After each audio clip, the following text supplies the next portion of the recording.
Namaste. Welcome back to my Ramanavami series. Let us now move on to Aranyakandam. It follows the story of Sri Rama, his beloved wife Sita, and his brother Lakshmana as they enter the Dandakaranya forest for their exile of 14 years. Here, Rama overcomes many challenges and demons by maintaining proper behavior. This is also the time when Sita gets kidnapped by the demon king Ravana.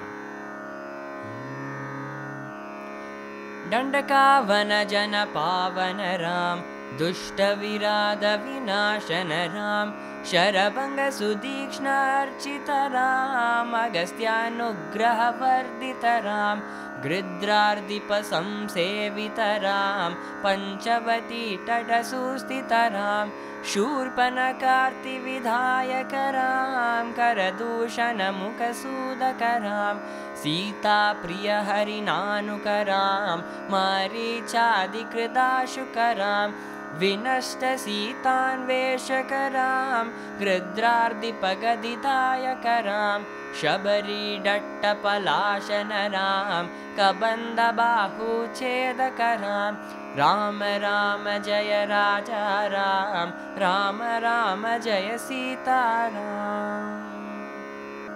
Ninne Nammiti Naya is a wonderful composition by Sri Mysore Vasudevacharya, where he says that he has faith only in Sri Rama. He asks Sri Rama to protect him from all his troubles and miseries. Here's Ninne Nammiti Naya in Ragam Simhendra Madhyamam set to Mishra Chapu Talam. Sari ga ma pada ni sa sa ni da pa ma ga re sa.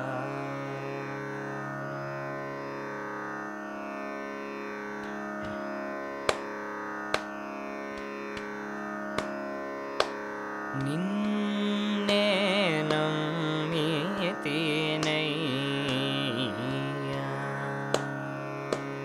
Ninne nammiti naiya Shri Rama ninne nammiti naiya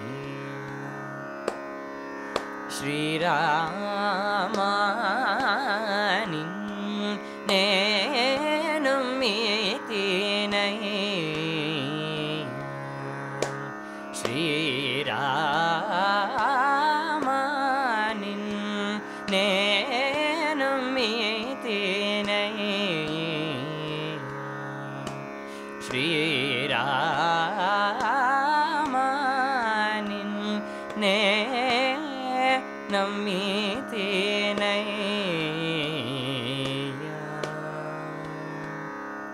Shri Rama.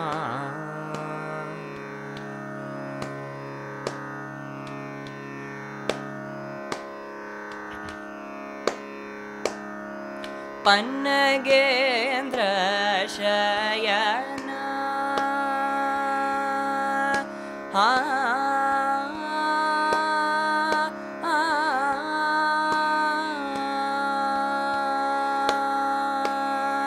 Pannagendra Shayana Pannagendra Shayana Pannagendra Shayana Pannagarivana Pannagendra Shayana Pannagarivana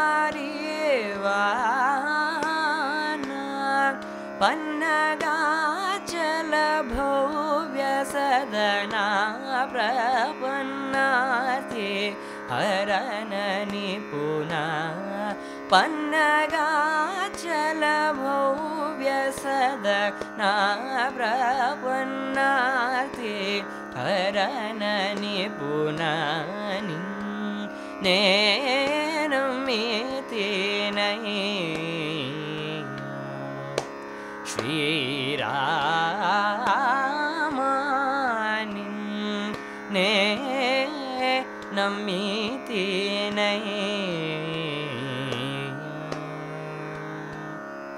श्रीरामा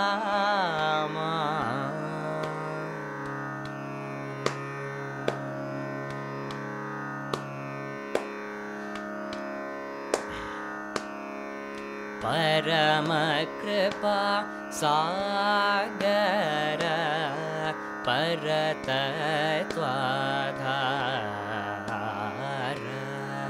परमकृपा सागर परतत्त्वाधार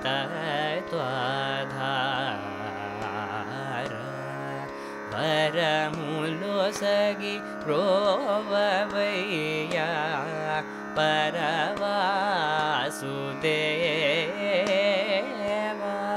वरमुलोसगि रोववैया परवासुदेवा नीराजनेत्रा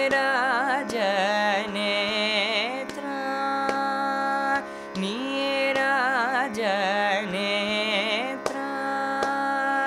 नीराजनेत्रा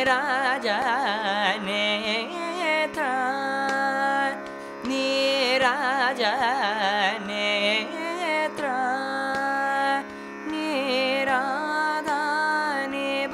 नीराधानिवर्गात्रा नीराजनेत्रा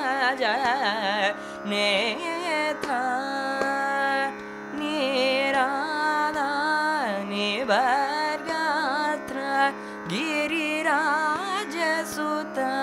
वरशङ्कर सनुतिपात्र सचरित्र गिरिराजसुत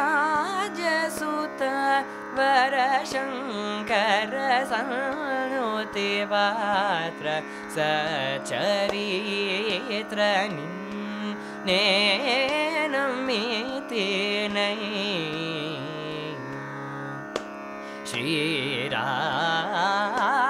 श्रीरामानि ने नमिति नै श्रीरामा